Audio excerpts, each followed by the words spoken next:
Lagi nga namin pinapalakad yung baby bossing namin umaga at hapon pag hindi maulan at nagluto ako ng gulaman. At meron nga kaming nakita sa ref na burger patty kaya naman niluto na ng asawa ko. At magtutupi na naman tayo kaya tara samahan niyo ako kasi may vlog tayo for today's video.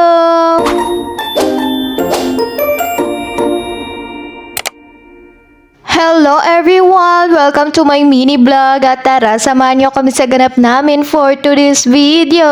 At tingnan niyo naman yung kusina namin, yung kitchen namin, tingnan niyo napakadumi at napakakalat. Bago ko nga linisin yung kitchen namin, tatanggalin ko muna yung mga sinampay namin ng ilang days na to dito. Ang hirap makatuyo kasi naman panay ang ulan talaga. At tingnan niyo naman, may nakialam na naman sa camera ko. At ito talaga yung ayaw kong trabaho, na para bang gusto ko na lang higaan sila, na para bang ayaw ko na lang magsuot ng mga damit. Basta palabhin mo na lang ako, wag mo lang ako patupiin. At wala nga tayong choice kaya naman sinimulan ko na agad para matapos na at meron pang susunod na tatrabaho uwiin ko. Pag nagtutupi na talaga ako, saka ko lang nakikita na ang dami ko palang nilabhan. Kasi pag naglalaba ako 3 minutes lang, nakakatagal lang naman sa akin yung mga puti. At buti nga nakisama yung baby bossing ko, hindi siya nagliligalig dyan. Nandyan lang siya sa may pintuan kasi naman inaantay na naman niya yung ama niya. Marunong na siya talaga kaya pag aalis yung ama niya, may time talaga na tinataguan namin kasi naman iiyak ng iiyak to. At sa sobrang pagod ko nga, hindi na ako nakapag-video nang naguhugas kaya naman tingnan nyo na lang. Medyo hindi na siya makalat. At nakita nga ng asawa ko yung burger patty sa ref kaya naman niluto niya yun yung in-snack namin. At ito nga nung kinaumagahan, nag-breakfast kami. Ayan, tingnan nyo naman yung baby bossing namin. Hindi talaga mawawala yung mamoon sa kanya kasi naman favorite niya yun. At ang galing nga ng baby bossing namin, yung cravings niya napakamahal. At yung nauubos niya, hindi lang isa kundi dalawa. At itong ang gulaman, bigay lang to kaya naman ginawa na namin kasi gusto namin meron kaming dessert. At meron pa namang tirang mga gatas dyan, ibap at condense. Kaya naman niluto ko na at ayan, inumpisahan ko na. Bigay nga lang yan sa barangay at saka sa trabaho ng asawa ko at yun lang yung tira namin nung niluto ko rin yung macaroni. May tira pa siyang ibap at saka condense. Malapit na rin niya mag-expire kaya naman niluto ko na. Napansin ko lang na wala palang Nestle cream na nagbigay sa amin. Curious!